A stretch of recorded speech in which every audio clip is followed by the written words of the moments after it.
What's up, everybody? This week is episode 12 of the Real GP series. This has been an episode that's been requested many times over, so without further ado, let's check out the Real GP per hour of the demonic gorillas.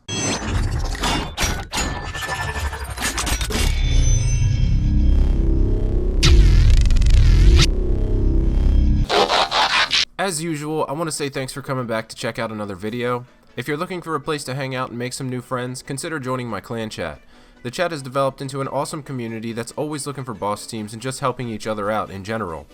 Additionally, if you need a voice comm server, check the description below for a permanent invite link to my Discord.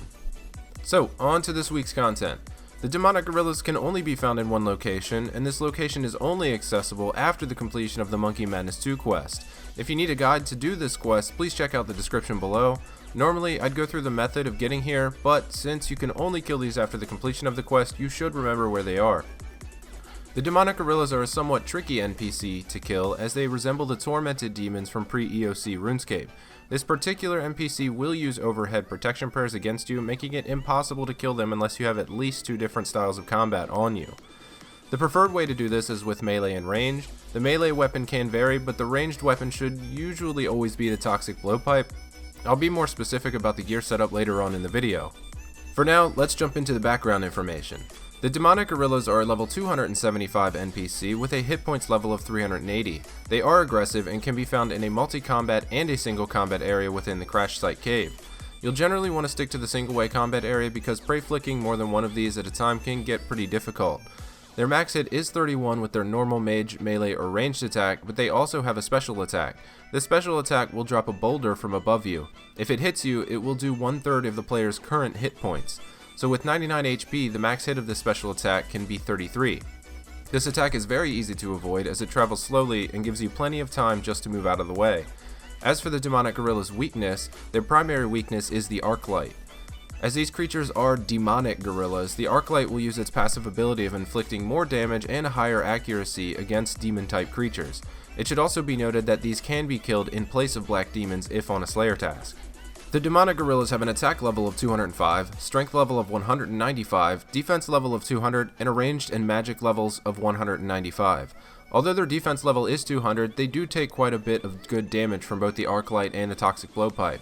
The most difficult part of the demonic gorillas is learning the mechanics, when to switch your prayers, and avoiding the special attacks. Now, as I stated earlier, these NPCs use overhead protection prayers depending on your combat style. Whichever one they're using at the time will only change on one condition.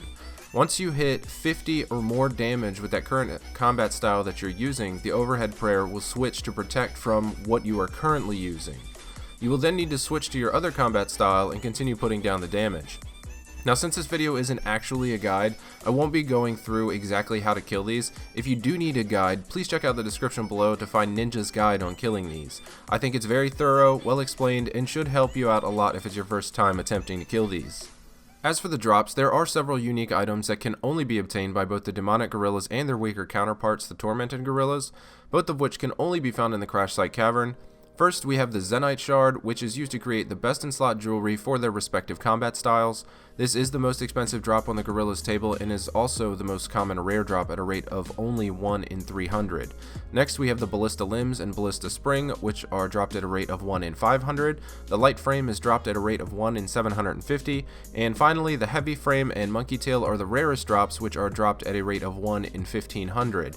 If you ever find yourself in need of some rune plate legs or skirts, spend a couple hours here and you'll have more than enough. Both of these are a very common drop and stack up nicely over time. I would go through and list off some notable drops, but almost everything on this list is worth picking up. If you'd like to see a complete list of the demonic gorillas drops, check out the wiki link in the description below. Alright, so on to the gear setup. Now, the gear setup is really up to you on how you want to do it. Some people take 3 and 4-way switches, but I personally think this is entirely unnecessary. But if you can pull it off and think it's worth it for you, by all means go for it. As for my setup, I went with a Helm of Nitsnot, a Ranging Skill Cape, Amulet of Fury, Unholy Blessing, Armadillo Chestplate, Bandos Tassets, Barrow's Gloves, Primordial Boots, and a Ring of Suffering RI. As for my weapons of choice, I chose to go with the Arclight and Dragon Defender and the Toxic Blowpipe with Adamant Darts. This particular setup offers a very easy 2-way switch for melee and only 1 way for ranged. It gives me a great prayer bonus from the Nitsnot Helm, Ranging Cape, and Unholy Blessing, and pretty decent defense all around with the fury and added bonus of the Ring of Suffering.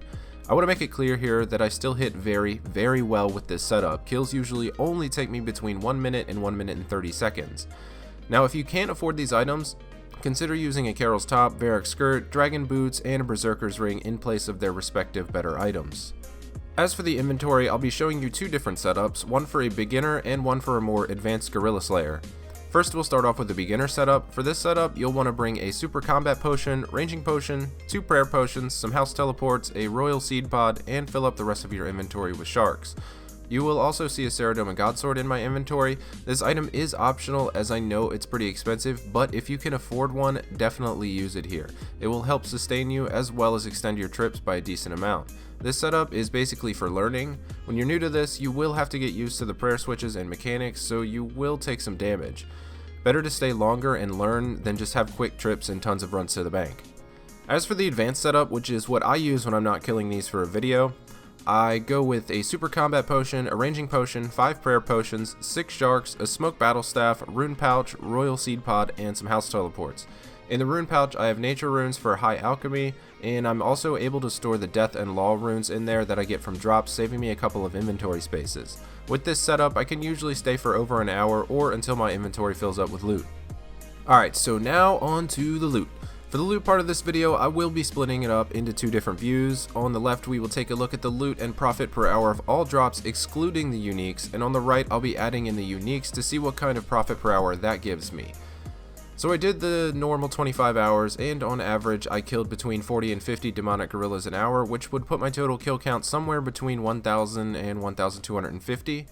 As for my total net value of my loot without the rares, I ended up with 24,892,355 GP in loot. Between all the sharks, potions, darts, and scales and everything else I used, my total supply cost came out to be 5,074,531 GP. This may seem like a lot in terms of supplies, but honestly with the drops that I managed to get even without the rares, it's just a drop in the pond. My total profit without the unique drops comes to 19,817,824 GP, giving me a final profit per hour of 792k.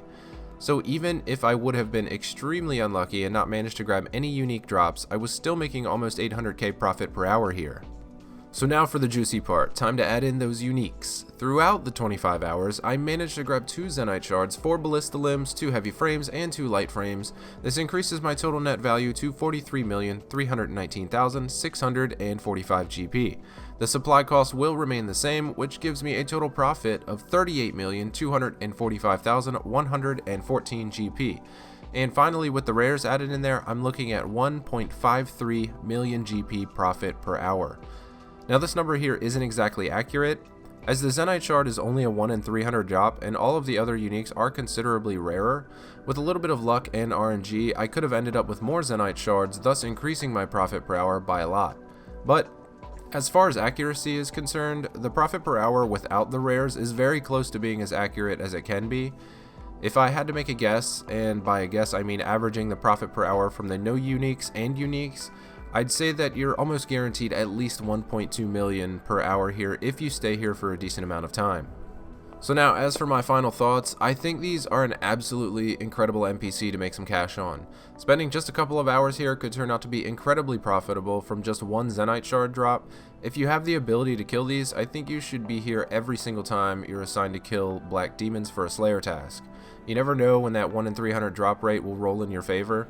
And with odds like that, I think it will always be worth taking the risk and spending a little more time on a Slayer task. So guys, that is going to wrap up episode 12 of the Real GP series. With only 6 episodes in the series left, we are coming down the home stretch to the series finale. From here on out, I'll actually be revisiting NPCs that I previously made videos on for my mass monster hunting series. The difference here is, for that series, I only did the net GP per hour and not the profit per hour. And I also killed like random amounts before I actually settled on the 25 hours thing. So I'll be going back, hitting them for 25 hours and finding out what the real GP per hour is of the normal and greater Necreals, mutated Bloodvelds, Gargoyles, Dark Beasts, Dust Devils, and of course the Abyssal Demons. So once again, thanks for watching everyone. If you haven't done so yet, please do me a favor and tap that subscribe button on the way out, and if you're feeling nice, you can leave a like down below. If you have any questions or comments, also leave those down below and I will try to get to every single one that I can. I will see you all next week. Take it easy, everybody.